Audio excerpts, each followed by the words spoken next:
Hey, my name is Attorney Walter Rudolph Hnot III, and I'm with Disability Resolution PA. What I want to talk to you about today, pertains to a question I get a lot from claimants that have been waiting a couple of weeks after their hearing. The question I always get, literally every single time that they call, is, hey, why does it take the administrative law judge so darn long to go ahead and adjudicate and or finalize my claim, meaning, give me a letter?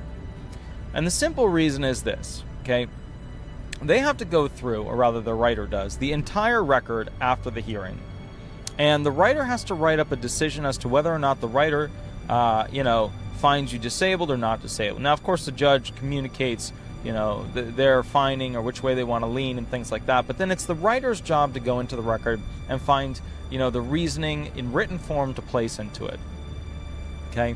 Now, the judges, of course, reviewed the entire record at this point, but that writer, and if you haven't gotten one before, has to sit down and write a pretty gosh darn long denial letter. Now, if you get an approval letter, those tend to be a little bit shorter, but the denial letters sometimes can be extremely long. And the thing to keep in mind when it comes to these denial letters is that you don't want to read the very, very, very beginning, because it's all a lot of template language. If you've never read it before, go ahead, read it. But what you really want to get down to is the why pertaining to you did they deny or approve you. Okay, so let's talk about that.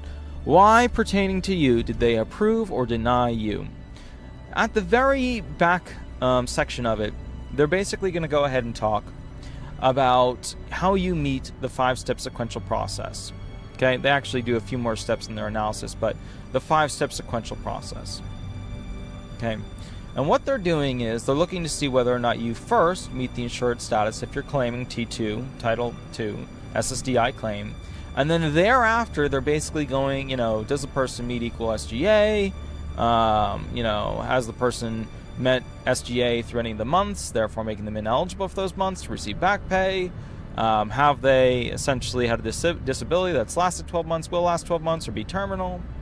Do they meet equal or exceed a listing? And if not, do we have an RFC analysis? And what does the RFC analysis state? And what did you state in your medical documentation? What did you state in your RFCs and your 3369s and all that stuff? So what they're really trying to do is an analysis as to your ability to do certain functional tasks.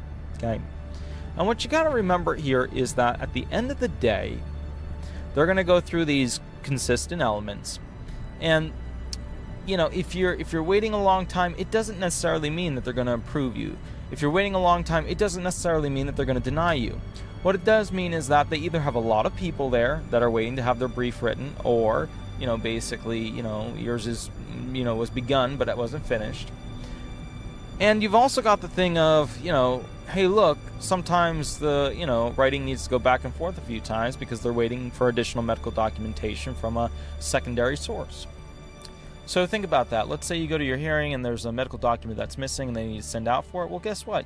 They might start your medical brief, or they might start your brief at that point, but they're certainly not going to go ahead and finish it without obtaining and then reviewing and then putting into that brief that new medical, administrative, legal, or vocational legal document.